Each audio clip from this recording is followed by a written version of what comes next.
प्रधानमंत्री श्री मोदी जी ने, गृह मंत्री श्री अमित शाह जी ने और भारतीय जनता पार्टी ने पिछले 10 साल से बहुत बड़ा धोखा किया है। दिल्ली सरकार की एक ओबीसी लिस्ट है। इस ओबीसी लिस्ट में, दिल्ली सरकार की ओबीसी लिस्ट में जाट समाज का नाम आता है। केंद्र सरकार की एक ओबीसी लिस्ट है।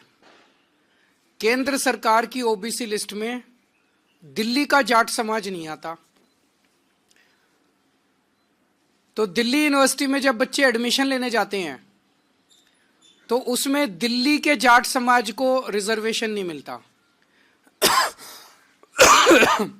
दिल्ली यूनिवर्सिटी के कॉलेज में जाते हैं तो दिल्ली के जाट समाज को रिजर्वेशन मिलता है।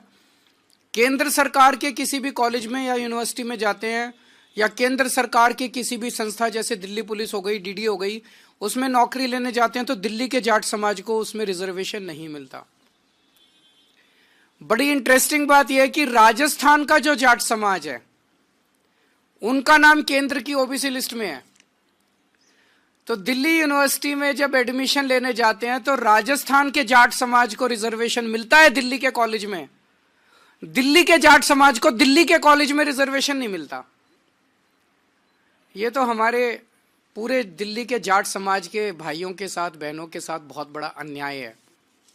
और ये अन्याय ये जले पे नमक छिड़कने जैसा है कि 4 बार पिछले 10 साल में प्रधानमंत्री जी ने अपने घर बुला के और अमित शाह जी ने जाट समाज के नेताओं को आश्वासन दिया, भरोसा दिया, वचन दिया, गारंटी दी कि दिल्ली के जाट समाज को केंद्र की ओबीसी लिस्ट के अंदर डाला जाएगा। मैंने प्रधानमंत्री जी को उनके वादे, उनके और अमित शाह जी के वादे याद दिलाए हैं कि आप ये वादा पूरा कीजिए। और जाट समाज के साथ धोखा किया गया है।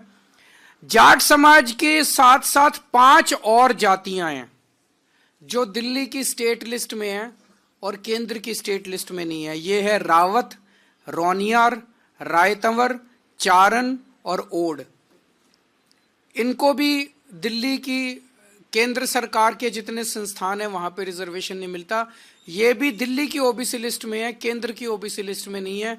तो जाट समाज के साथ साथ इन अन्य 5 जातियों को भी इसमें शामिल किया जाए ताकि इन जातियों के युवाओं को भी शिक्षा में और रोजगार में उचित अवसर केंद्र सरकार के संस्थानों में भी मिलने लगे।